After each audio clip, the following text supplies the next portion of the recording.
नमस्कार, कैसे हैं आप सब। जन्माष्टमी की बहुत बहुत बधाई, शुभकामनाएं, अनंत अनंत बधाई और अनंत अनंत शुभकामनाएं। आइए, कान्हा के जन्मदिन पर हम कुछ नए जानकारी प्राप्त करते हैं और कुछ ऐसे अच्छे चीज़ बताऊंगा जो आपकी पूजा में भी काम आएगा और आपके मन की भी संतुष्टि मिलेगी कि मैंने वाकई में कान्हा का पूजा ठीक से किया है और कान्हा मेरे ऊपर प्रसन्न है। क्योंकि मन की शांति ही, आत्मविश्वास ही और मन की संतुष्टि ही ईश्वर की संतुष्टि है। अगर आपके मन में संतुष्टि हो गई कि हमने ईश्वर को बहुत बढ़िया पूजा किया है, बड़ी मन से पूजा किया, बड़ा ढंग से पूजा किया है, यानी कि पूरे समर्पण भाव में पूजा किया है, तो समझिए आपका पूजा पूर्ण हुआ। लेकिन आपके मन में कोई खोट हो गया, अरे ये तो छूट गया, ये नहीं रहा, ये मन से नहीं हो पाया, ऐसा नहीं हो, आपके मन में खुद आत्मविश्वास कमी हो जाएगा या आपके मन में खुद संतुष्टि नहीं होगा तो पूजा संतुष्ट नहीं हुआ। तो क्या चीज़ हम ऐसा करें कि कम चीज़ों में हमें संतुष्टि मिल जाए और ईश्वर भी हमारे पूजा को स्वीकार करें। तो आइए, कान्हा के जन्मदिन पर हम कुछ ऐसे करने जा रहे हैं जो बहुत ही अच्छा रहेगा और आप भी इसको करेंगे। कान्हा के जन्म का उत्सव सारी दुनिया में परंपरागत रूप से मनाया जाता रहा है। आइए हम आपको बताते हैं कि इस दिन क्या उपाय करें कि चारों तरफ से धन संपदा, समृद्धि, सफलता और शांति की प्राप्ति हो। क्योंकि सब तो मन में ही है, कान्हा के ऊपर सब कुछ समर्पण ही तो करना है। तो फर्स्ट में आता है चांदी की बांसुरी। आप कहेंगे चांदी की बांसुरी कहाँ से लाऊंगा? अरे बहुत बड़े बांसुरी नहीं, एक छोटा सा बांसुरी होता है जो पर्स में रख सकते हैं आप। छोटा सा बांसुरी कान्हा को, लड्डू गोपाल को हाथ में चढ़ा दीजिए। इस दिन चांदी की बांसुरी लाकर कान्हा को चढ़ाएं। बाद में पूजन संपन्न होने के बाद इसे अपने पर्स में हिफाजत से रखें, पर्स में रख लीजिए, कान्हा कृपा करेंगे। दूसरा, माखन मिश्री। जन्माष्टमी के दिन माखन और मिश्री का भोग लगाकर 1 साल के छोटे बच्चों अगर मिल जाता है तो उसे माखन मिश्री उंगली से चटवाएं, यानी कि समझ लें कि हम कान्हा को चढ़ा रहे हैं। और वो तो बाल बोध होता है ना, 1 वर्ष के छोटे बच्चे, उनको तो कान्हा ही है, तो उसको चटाने से कान्हा समझिए खा जाते हैं या कान्हा को भोग लग जाता है। तो माखन मिश्री बहुत ज़रूरी है। इसके बाद आता है झूला। झूला भी बहुत जरूरी है। इस दिन सुंदर सुसज्जित झूला लाकर उसमें कान्हा जी को बिठाएं।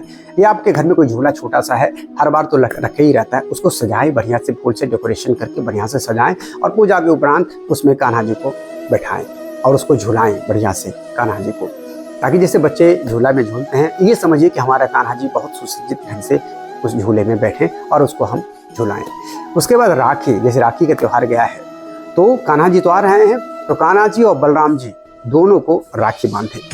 उसको राखी बांध करके अपने सुरक्षा हेतु कान्हा से प्रार्थना करें। जैसे एक भाई बहन की सुरक्षा में सदैव तत्पर रहते हैं, आप भी हमारे भाई हैं, आप भी हमारी सेवा में तत्पर रहेंगे। जब हम बुलाएं आप हमें हमारी मान प्रतिष्ठा को रखें। इसके बाद तुलसी। कान्हा पूजन में तुलसी का प्रयोग जरूर करें। कभी भी भूल होकर के ऐसा ना बोले कि तू बिना तुलसी का प्रयोग होता है। कान्हा को सबसे प्रिय है तुलसी, उसके भोजन में तुलसी देना ही देना है, तो तुलसी का प्रयोग बहुत जरूरी है। शंख।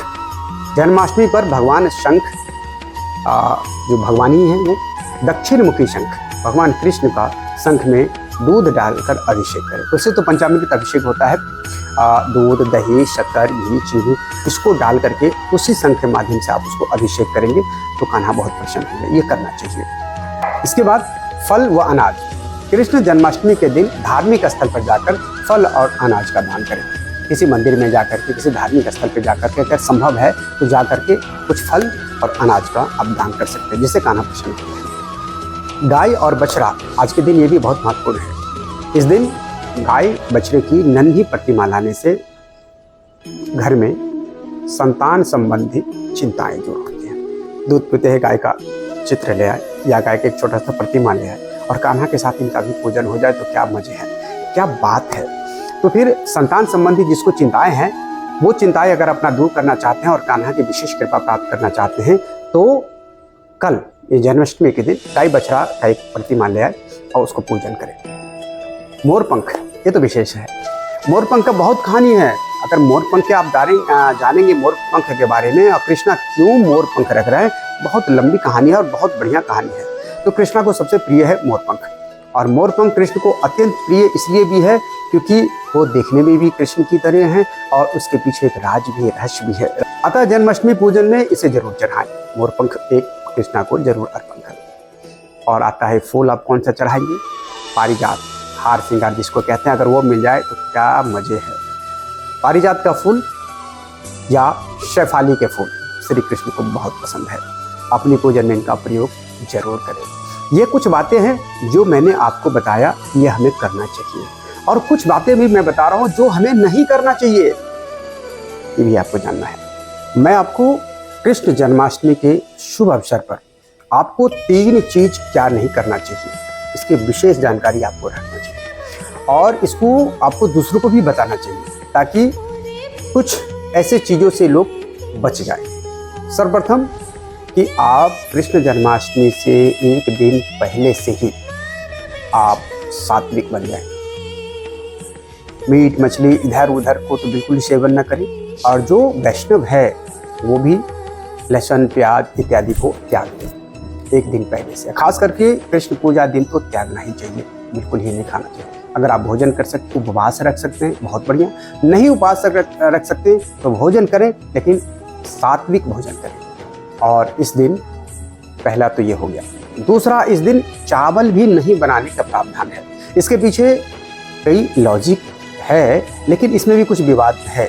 इसके ऊपर में चावल क्यों नहीं बनाना चाहिए, इसके ऊपर मैं एक वीडियो लेकर आऊँगा। लेकिन हमारे शास्त्र के अनुसार ये कहा गया कि उस दिन चावल नहीं खाना चाहिए, और चावल के पीछे क्यों नहीं खाना चाहिए उसके पीछे एक प्रसंग है जो बताऊंगा। तो चावल उस दिन न बने यह सोचना चाहिए और देखना चाहिए। और तीसरा, तुलसी पत्ता उस दिन तो कतई न तोड़े। तुलसी पत्ता उस दिन कतई न तोड़े, एक दिन पहले ही, आज ही तोड़ ले। कल कृष्णाष्टमी है, आज ही तुलसी पत्ता तोड़ ले और रख ले, क्योंकि बिना तुलसी पत्ता के श्री कृष्ण का भोग तो लग ही नहीं सकता। वो तो मानेंगे ही नहीं कृष्ण जी, उनको तो चढ़ाना ही पड़ेगा, और उनका तो प्रिय भी है ना, तो चढ़ाना पड़ेगा। अतः ये 3 चीज़ को आपको नहीं करना चाहिए। पहला हो गया सात्विक रहना है, दूसरा चावल नहीं बनाना है, और तीसरा जो है तुलसी के पत्ता उस दिन नहीं तोड़ना है, एक दिन पहले तोड़ के रख लेना है। आशा करूँगा आप भी सुनेंगे इसको, आप भी इसका लाभ उठाएंगे, और हमारे वीडियो को शेयर करके फॉरवर्ड करके दूसरे भी इसका लाभ उठाए, ऐसा प्रबंध करेंगे। श्री कृष्ण की कृपा आपके ऊपर बनी रहे और आप सदैव सुखी संपन्न रहे, इसी आशा के साथ नमस्कार।